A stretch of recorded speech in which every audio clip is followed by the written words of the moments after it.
Hello, everyone, and welcome to Blogger Everything, and welcome back to the channel, and welcome to yet another win for Barcelona. 3-0 at home. Barca staying the only team in Europe that has won every home game in the league this season. Yeah, Bayern Munich lost, so Barca just standing alone on a hill at the top, where it's lonely, because it's lonely at the top.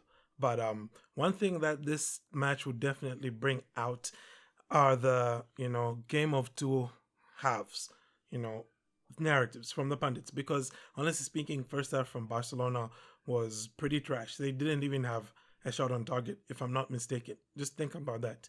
Zero shots on target against Oviedo, who are the bottom team. And Oviedo comfortably looked like the better team. But of course, in the second half, Flick really got into the players, and you could see it because they came back and there was more intense, there was more intensity in the press, and we saw them getting two quick goals. First Dani Olmo, then Raphinha, before later on, of course, Yamal rounded things off with a nice little bicycle kick, or is it sideways Caesar's kick? I don't know what kind of kick that was, but he scored one. So we're going to look at exactly what was going on in this match. I mean, yes, Barca did sort of kind of face a low block in this game. You could say that, I think, reasonably fairly. But it was more like a mid block, to be honest. It was a mid block, and Oviedo did apply quite a bit of pressure on Barcelona going forward. And it made you, question one or two things about Barcelona's selection, who started and whatnot. Cancelo, of course, got his start here ahead of Baude, and I didn't feel like we got to see enough of him in this game because he just didn't quite, get enough of the ball. So we didn't get to see him influence the match that much. I thought that he should have actually just played right back, and Garcia should have played next to Kubarsi, and Gerard Martin should have played left back.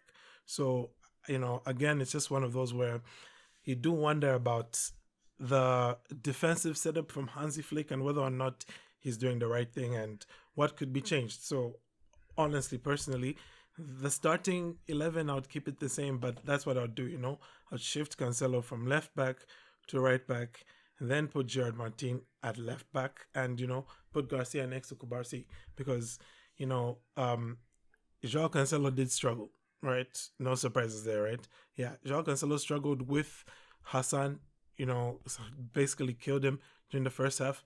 Dude was dribbling past him at will. And, once Baude came on, Baude did a pretty good job against him, kept him bottled up. And you would say Baude had more of an influence really on the game in the 30 minutes that he played than Cancelo did. But just, again, maybe there was just that final ball lacking from Baude. But otherwise, he had a lot of promising runs that he made here. And, man, Dani Olmo. I think this game is a microcosm of who Dani Olmo is generally for Barcelona, whereby you don't know who you're going to get.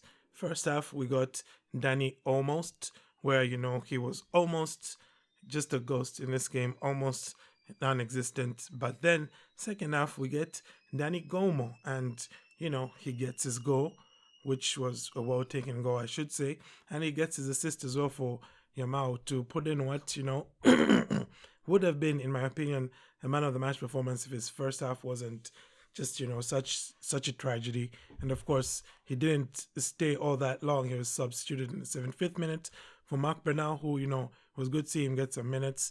Marc Casado, today, he didn't impress me too much with his passing. I felt like there's a thing which he has right now where he's not making some passes that you feel he should, some which are pretty obvious passes he should be making.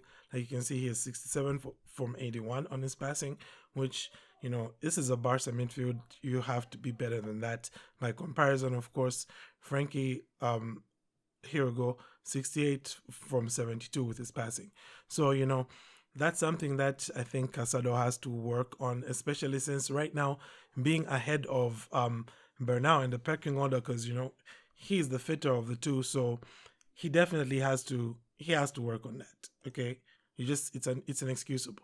You can see here with Bernal though, the passes is like 100% accuracy. Of course, he only had like 15 passes, but yeah, that's probably one of the things I'd point out here. Casado needs to work on his passing, especially since he's most likely the one who's going to start most of the matches whilst Pedri is out injured. So, that's something he has to work on. And looking at really the rest of Barcelona's bench, you're thinking maybe Juan Hernandez or Tony Fernandez can come in, but none of them are going to be able to come in here, right? In the holding position. It's either Casado or Bernal, and based on today's evidence, Bernal has made a strong case that once he's back to match fitness, it should be him. Anyway, what this win does for Barca is it takes them back to the summit of La Liga. They lost that position after Real Madrid beat Villarreal yesterday, which, funny enough for Villarreal, now that means even Atleti is ahead of them. So, not the best of times right now for the Yellow Submarine, although, they're still comfortably ahead of Espanyol. Can't believe I'm saying that. For the Champions League places, Espanyol pushing for a Champions League place.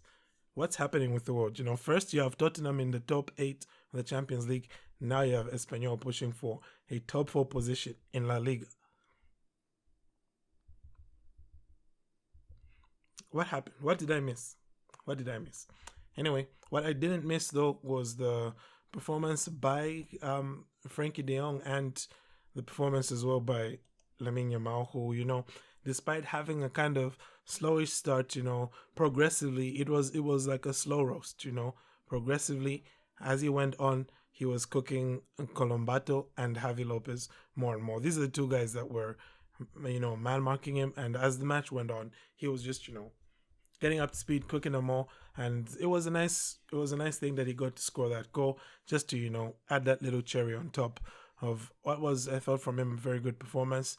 From Raphinha as well, it was, he's one of the players who during the first, in fact, I shouldn't say during the first half, everybody was terrible. This man, unfortunately, he's the only one who didn't recover, and he honestly missed a pretty glorious chance. He was put through nicely there by Ronnie Bardaj, and I was thinking he saw what Raphinha did, with a nice little chip, and he would replicate it, but no, he wasn't even able to do that. Hit it straight at the keeper, and man, I'm hoping for better days from Lewandowski, because right now while Ferran Torres is out, it's just Lewandowski. So hopefully, one, he stays fit, and also hopefully 2, he can rediscover his scoring touch, because right now it's looking like it comes and it goes. He was there against Madrid, wasn't there afterwards, against Sociedad. He was there against Slavia Praha. Then, this match here again wasn't there. So hopefully he can, he can do better. And I was also actually quite shocked that we didn't get to see Marcus Rashford in this one. So maybe that's an indication that he starts in the next game, though I don't see how he starts ahead of Raphinha, if I'm to be honest.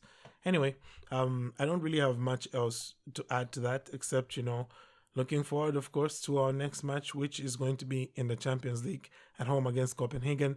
And I have to say, we have to start that match a lot better than we started this one today, because we cannot afford to be caught lacking the way we were here today. Okay, that was honestly just unacceptable. So that's something which, on Wednesday night, Barcelona really have to, put their foot on the gas.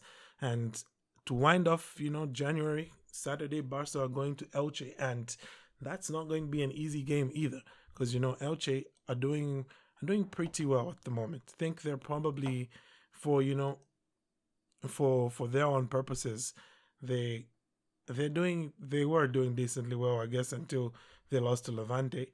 But they're losing games that they should, and they're winning games that they should. I mean, look at this. They beat Rayo 4-0 just like, a couple days ago. So, oh wait, that was in December. Never mind. Clearly, I'm not a follower of Elche. But still, Barca need to be mindful, and hopefully, we can just get this win against Copenhagen. That's really all I'm hoping for. But aside from that, I thank you all for tuning in. Do have a great day, and Forza Barca.